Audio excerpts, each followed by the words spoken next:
So the other thing I wanted to share with you today was, because, you know, mastic is also used in perfumery, was the whole idea of making your own essential oil perfumes. Who's done any blending before?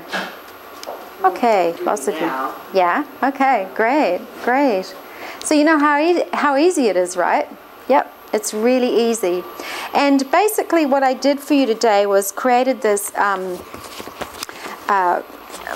really just simple guidelines as to how to start putting essential oils together to create perfumes. And you can download this, as I said, at the website.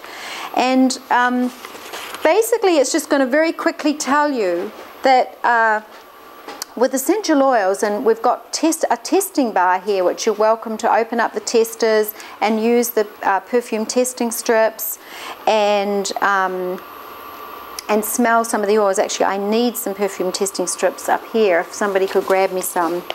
And basically every oil has what's called a top, a middle and a base note. Thank you, Ariana. I'm going to give everyone a spray of some, just close your eyes, relax. This is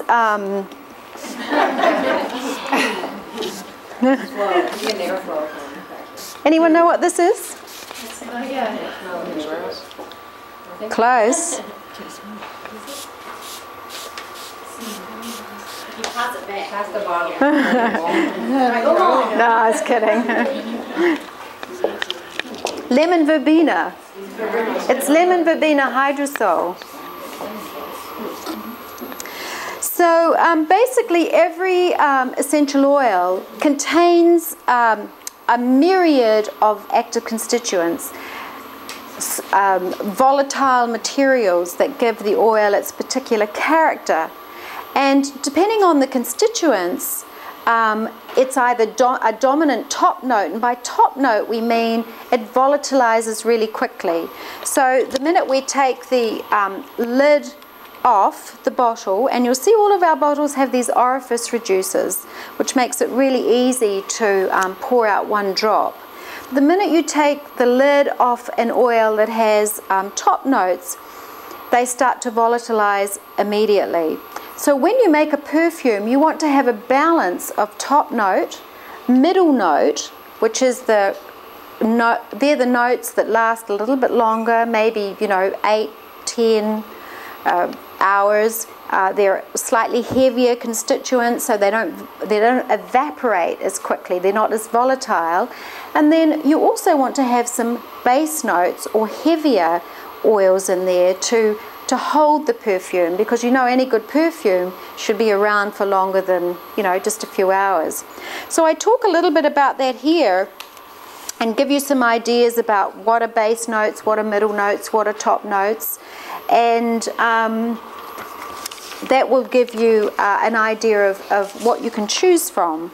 So balancing the blend is also important, so I talk about that as well. And just like cooking, if you're using spices and flavors, you don't want to use a tablespoon of something that's going to dominate the entire meal. It's the same with essential oils. You want to get a feel for how dominant a fragrance is, how strong it is, before you start blending things together. So that's why the testing bar is so much fun. You can open up the testers, you can put them on your strips, and you can get a feel for how things smell. So I talk about formulating. I give you an idea about some descriptions, some guidelines, because basically you can group essential oils into fragrance notes. So there's green notes, there's herbal spice notes, there's floral notes, and again, balancing those notes is an interesting way to go. There's really a lot of ways to make perfume. In fact, I love teaching perfume classes because I like just letting people do whatever they really feel right about. There's no right way. I mean, it's what smells good to you is what makes a nice perfume. And I've even had some people who felt so challenged in the sense of, goodness, what am I going to put together? They just took their name, say, in fact, it was a man who did this, I think his name was Steve. He chose an oil starting with the letter of his name, so sandalwood, thyme, eucalyptus, vetiver, and I can't remember what the other E was, but Alemi, that's right, and he put these together. Smell great. So there's really no right or wrong way, but it does help if you want to really get into it to understand the top, middle, and the base, and create them accordingly. Once you've made your blend, there's then all sorts of things you can do by putting it in alcohol and distilled water, or you can blend it with any of the base oils, and all those base oils back there have testers as well, so feel free to open those. I particularly like, I love Camellia. I love Camellia oil. It's made from the seed of Camellia sinensis. It sinks into the skin really beautifully. It's very nourishing and moisturizing. Used a lot for stretch marks and scarring. There's also aloe vera back there, which is very light, which is lovely for a perfume. And there's also witch hazel, which is lovely to put with an essential oil blend and use it as a spray.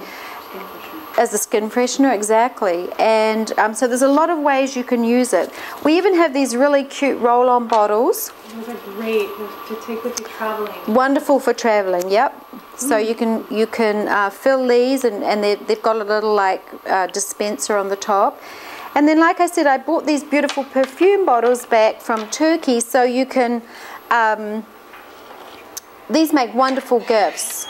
And there's even these really cute little, so for something like the Absolutes or something like that. And then these are actually little diffusers, so the candle goes there and you can put your fragrance on the top. And we have boxes for these, so you know, you can box them up, they're not going to break.